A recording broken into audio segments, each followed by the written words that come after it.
Speaking of things, what is it? Are you not sure what we're doing?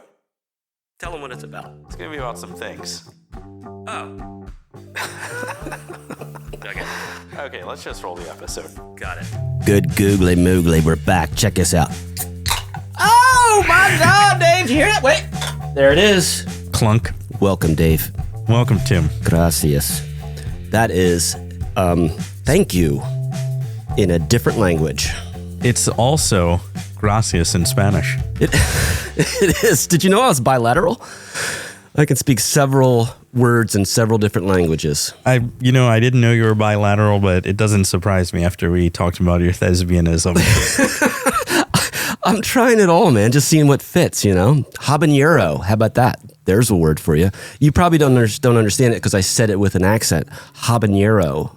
Which, again, I believe is habanero in Spanish. It is. Well, I didn't know you spoke bilateral. Yeah. Welcome to the show, everybody. We're here speaking of things, and if you want to speak to us, because several thingies have been speaking to us by way of our email icon.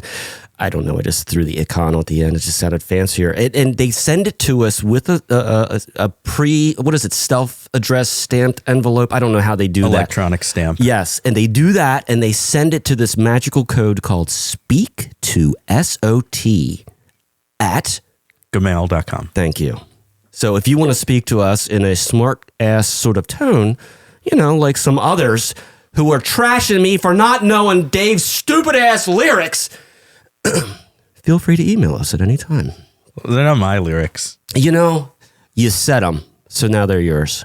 I did. Previous episodes, Dave has just snuck in some randomness from the 2000s. Is that correct? 2000-ish? Earlier in the aughts. The century. Yeah. And I'm sorry, I don't know his stupid songs. My apologies. Thingies. Sounds like you don't like our fan mail. No, they're freaking great. I love it. Keep sending the email. What's on your mind, sir? Do you want to read our emails? Yeah, you can read them because I'm pissed. I can't read it. I know. Too small. We have a screen here, like we're all techie and fancy. The screen is the size of a phone, and we've got it about 20 feet away from our eyeballs, so it does make reading a bit on the difficult side. So if you do email us, use a large font size. Would it kill you to use font size 48, please? Our monitor's not close. We don't have a budget for a large monitor and the ability to get closer to it. Size 48. Please. Thank you. We have our thingies emailing us. Yeah. I also had a bit of a celebrity moment. I was recognized in public. Who was the celebrity? Me. I don't follow. I was recognized for the podcast. So if you remember a few podcasts back, one of our spammer and scammer episodes, the spammer was calling me boss and constantly saying, "Hey, boss. Hey, boss. Hey, boss." And so I was just out in public, unbeknownst. I was just trying to get some food at the drive-thru. Oh, yeah? What drive-thru were you attending? A Chick-fil-a. Ooh, Chick-fil-a's good. Yeah. Did you ever get their hamburgers? No. You should try them. I'll pass. Thanks. But I'm there, and I pull up to the window, and they were like, "Hey, boss, you want another straw?" And I was like, you recognize me. At the Chick-fil-a? Yeah, at the Chick-fil-a. Get out. Yeah, and I was like, you recognize me. And they're like, "What, boss?" And I'm like, you don't have to play it off. Wait, no, this guy had no idea who you were. Why else would he call me boss? That was a bit of a leap of faith on your part, huh? And I said, "No, I'm fine." He's like, "All right, boss, your shake will be out in a minute." And I was like, thanks, but you don't have to call me that." And he's like, "Okay." And then I get ready to pull away, and he's like, "Have a good day, boss." I was like, "Look, do you want me to sign something?" And he's like, "Excuse me, you don't have to sign your receipt. It's digital." I was like, I know what you're doing. I get this all the time. I can come in and sign something for you if you want. And he's looking at me, confused. Oh, hold on. Are you really saying these words to him? Of course. I should know better. And he's looking at me, confused. And I was like, "Look, I have some time. if you want, I'll park and come in. I'll sign some cups.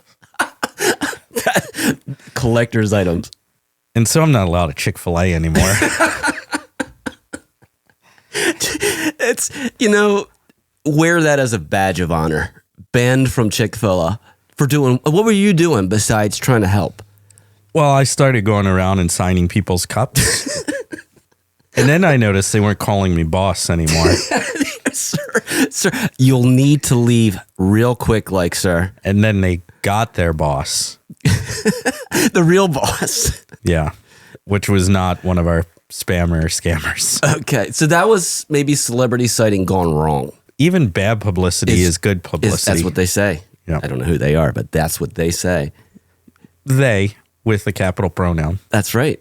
That's right. So where on the list of casual, I don't know, interactions with boss, chief, pal, is there one that particularly stands out that is super annoying to you? Or do you just enjoy all of them? To be called? Yeah. Hey, chief. Hey, sport. Hey there, sport. No. Doesn't get under your skin? Doesn't get under my skin. There was one time, though, actually, about probably 10, 12 years ago. I was a recruiter for a college. And so go around and visit high schools and everything to talk to the kids to try and recruit them. Your parole officer was okay with that. Oh, my. And anyway, I go in, I check in because you have to check in at the main desk, whatever, office, whatever they have now. I don't know. And I go in, I'm Dave. I'm here for so-and-so to meet so-and-so. Okay. We'll call down to their room. We'll be right with you. So I'm standing there. And then there's students and everything going about their day in the morning. And I hear the secretary, "Excuse me, young man. Young man. Young man." And I start looking around. I realize she's talking to me. Wait, And thinking you're a student? no, I think she was just saying young man. Oh, okay. And so I was like, "Yes, old woman." So that's one that gets under my skin, the young man. How did the recruiting go after that? I don't do it anymore. Yeah, probably not allowed back in public schools anymore. And they didn't even have a Chick-fil-A at that school. Sons of bitches. Young man. Oh, yeah, that's the one that gets under my nerves, young man. Really? Oh, yeah. Young man. Yeah. That's the one. That one doesn't bother me. Chief gets under my skin. Chief. I got that native blood, so maybe I got a chip on my shoulder. You know what I'm saying? I got that Lumbee Indian in me. Hey, That Chief. sounds like cultural appropriation. I don't know those big words, but hey, Chief. Hey, fuck off. How about that? I don't know. Now everybody's going to walk by, "Hey, Chief." I just set myself up. I love Chief. Call me Chief. Should be like, "You mean boss?" Hey, boss. Yeah, boss. But so obviously people are listening. They know who we are now. We're getting recognized out in public. Yeah, it's kind of weird. How do they come up to you? How do they introduce the topic of how do they break the ice with you about it?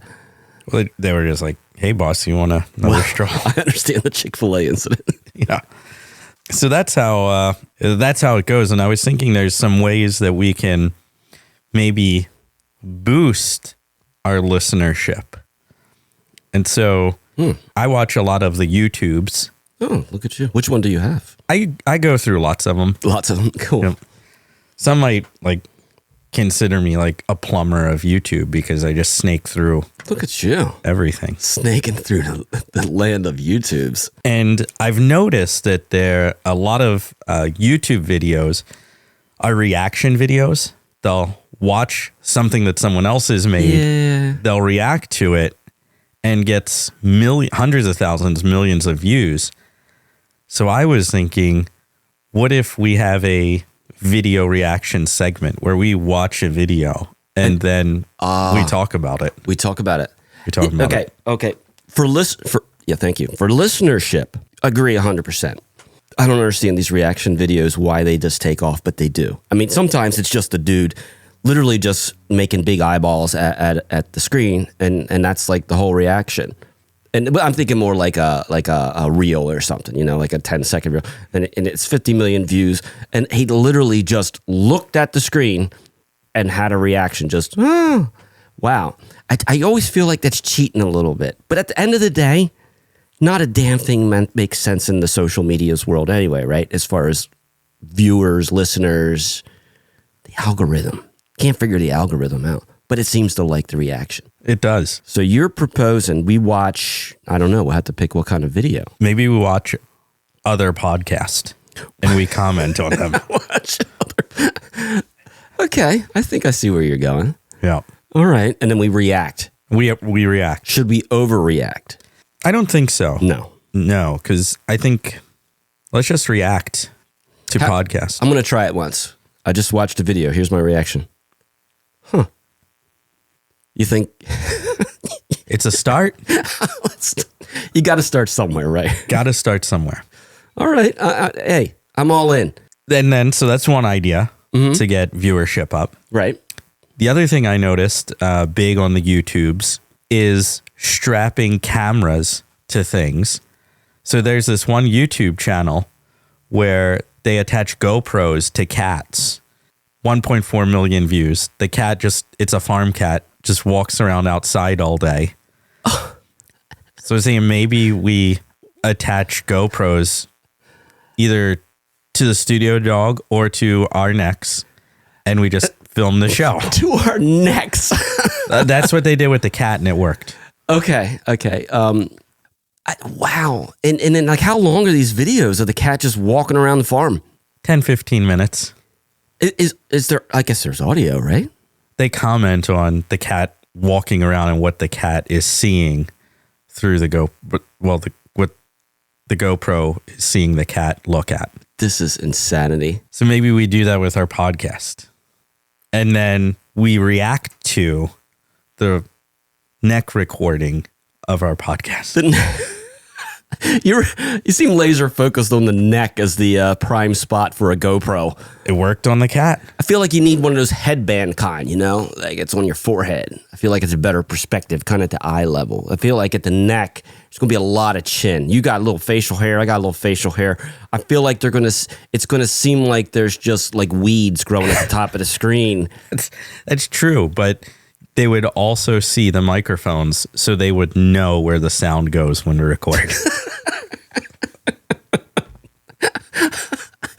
Wow. It's certainly a visual. That's factually true. It is. I feel like I was going to say maybe you need to thoroughly vet the idea, but I think you did already. I've thought this through at least for 14 minutes. 14 minutes. And you seem super confident in it. Some might say overly confident. Not me. I'm not saying that. No way. I am 100% on board with you doing that idea. And then let me know how it works. Well, we're going to do it together. Oh, we are. Perfect. It's team podcast. Team podcast. Got it. Okay. Reaction videos straight from our necks. We need GoPros. We do. I have a GoPro. Why don't we just use our phone? We'll duct tape the phone to our neck. That's a good idea. Didn't we recently duct tape a phone to something else? The last episode, there was something we duct tape phones. Duct taping phones works. It does. It has camera. Duct tape will work perfect with it. They're made for duct tape. The phones are. Duct tape's made for anything. It is. Except ducks. I don't think you can actually duct tape ducks. There are some PETA will laws. get upset. PETA, yes, absolutely. Don't duct tape the ducks. So that's two ideas, and I think if we combine them, that would be great. Combine them? Yeah. The reaction and the GoPro. So we would react to our own video? I think we can do that. I don't think there's anything legally against doing that. Okay. Now, you tell me if I'm going too far. We get the reaction video to our neck GoPro video. Then we react to that reaction video. There are double reaction No, for on YouTube. There are people reacting to reaction videos. How many levels deep can you go before people are like, enough? It's Russian nesting dolls of YouTube. Wow, that's quite the comparison there. I like that. Yeah. And then I had one other idea. And this one actually just came to me last night. Yeah. I was speaking to some people, and they were talking about in the community different activities. It's an older community, different activities that are available to them. And there's a quilting club. Sounds fascinating. Yeah. A gardening club. And they have these things. So I was thinking, book clubs. Book club, got it. Book clubs. Books, quilting, gardens, quilts. got it. What if we started a podcast club? All right. Where I'm listening. we have our friends listen to podcast, and then we all get together and talk about the meaning of the podcast. Okay. I think I'm on board. You'll be organizing this, I'm assuming. Sure. Okay. Perfect. Because I don't know how to even introduce that topic to a friend. You just got to go for it. Go for it. Would there be like a little club card, a little membership card? I didn't get to that. We could make cards. Okay. I mean, what would you make them out of? Titanium, uranium, plutonium? All the uniums, aniums, whatever. I don't know. I don't know the right material for that, but it seems like having the card would make it a bit more official. Yeah. So first we just got to find, we could either do with our friends or, it seems like the retirement communities, they like clubs. Maybe we get in with the retirement communities. Plus you can force things upon them and they can't fight back. Most of them can't. You get them in that room where they got to sit there and do nothing all day.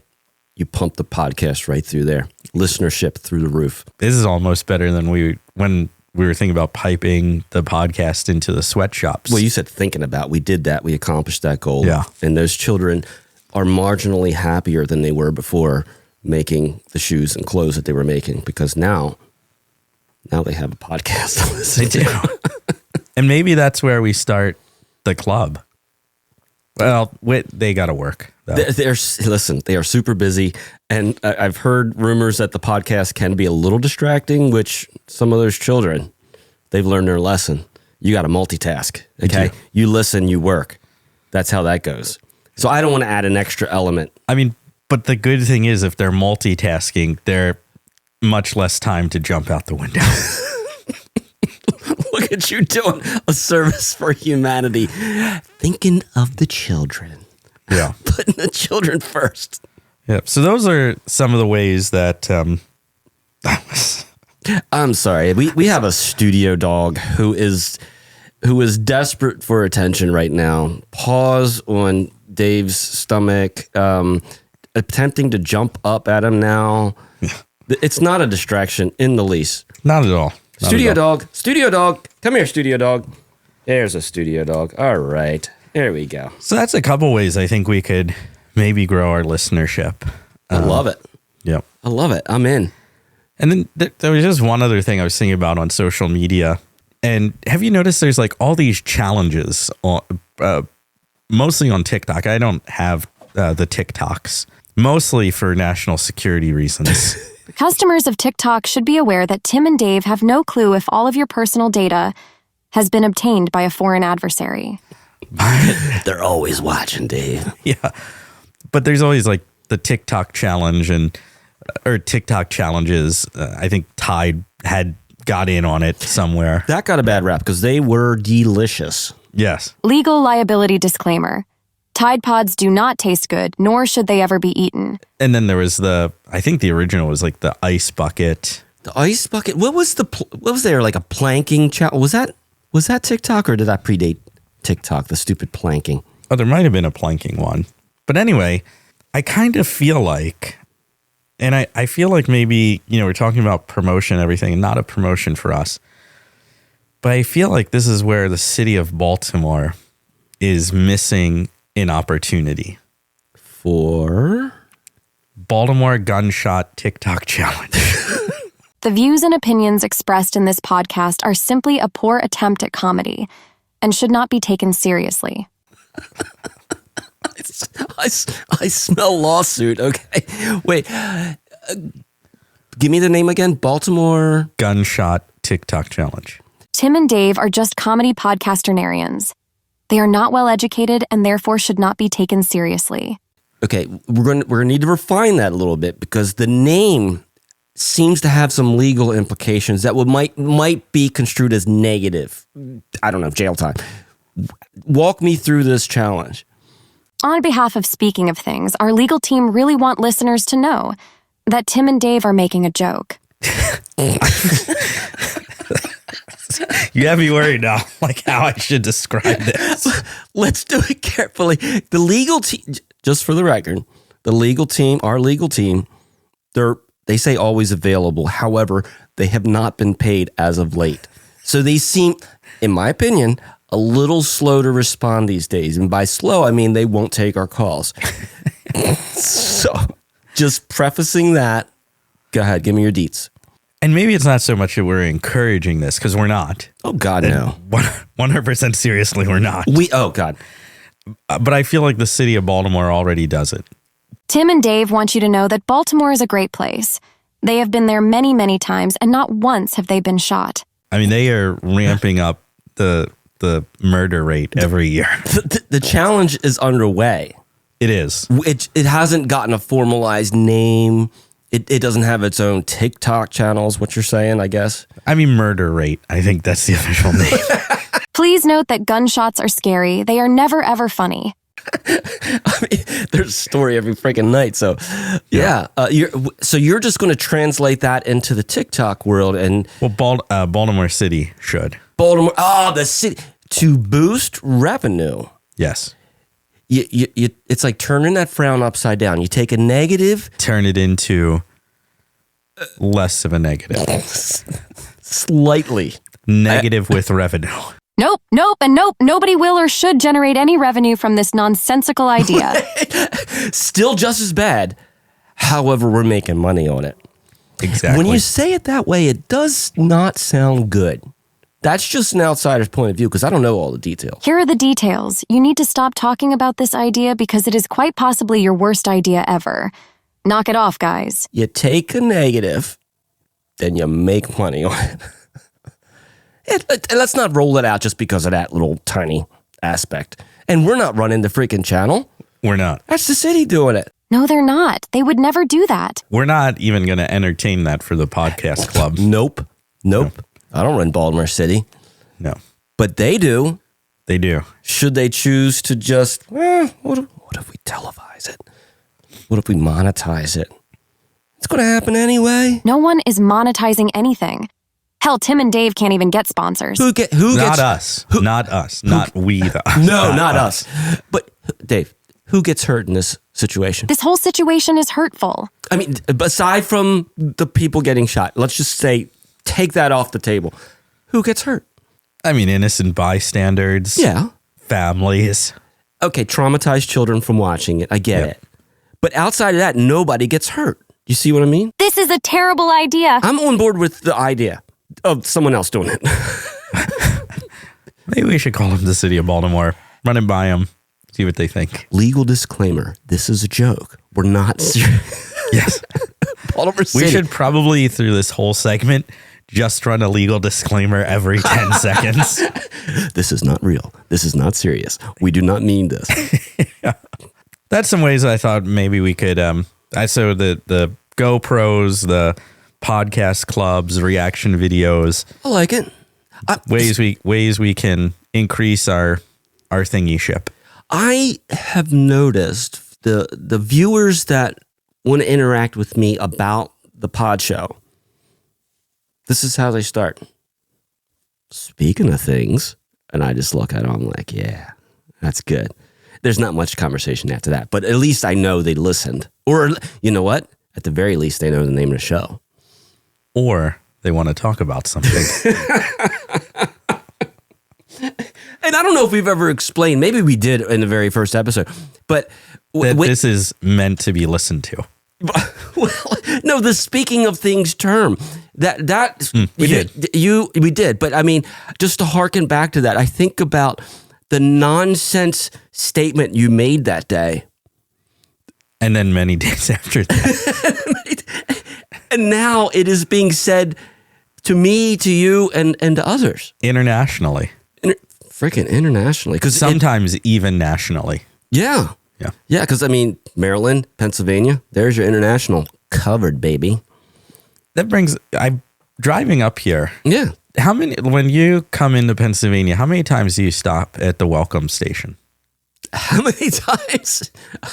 I'm going to go with never. You know what's funny? Before we actually lived here and they were building the house, the house. How silly. When they were building our studio for our future podcast. Yeah.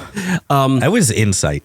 It was, yeah. We would stop at the welcome station. Or what is it called? What, the welcome area? Welcome center. Welcome area. Center. Whatever. Yeah, we used to stop there. I don't stop there now. Did you ever go there just to feel welcome? No, but I felt like I was running a little behind. I feel like I should just stop in there sometimes, maybe pick up some welcome pamphlets, see what's going on in Pennsylvania. It's all free. It's taxpayer paid for. So you're welcome. All right. Feel free to be welcome at the Welcome Center. No one's going to force you to be welcome, though. Nope. But before crossing the border, no, you've already crossed the border, haven't you? You'll cross the border and then you can feel welcome. Which ironically, there's about the same amount of security at the Maryland-Pennsylvania border as the U.S.-Mexico border. All are welcome. All are welcome. Come on in. Doors open. We left the door open for you. What was that hotel chain? We'll leave the light on for you. Motel 8. We'll leave the light on for you. I don't think that was it. Well, it sounded good. Hotel 6. Hampton Inn. I don't know. Embassy Suites. Hilton Inn. Hilton Express. Bob's Motel on 83. The spokesperson's name was Bob. You know, we have the internets here. The World Wide Webernet. It goes all over the We'll world. leave the light on for you. Motel 6? I don't think it's Motel 6. Was that the right number, though? Motel something. Motel number. I don't know. Motel 8. Just waiting for the internets to open here. Oh, Motel 6. You were right. Okay. You have options right now. Whether you would like to apologize now with your words, apologize in writing, maybe both. Well, thanks for listening, everyone. And we'll leave the light on for you. See ya. We'll leave the podcast on for you. Tim and Dave are asking their viewers to please consider donating to their new charity appropriately called Bail Tim and Dave Out of Jail.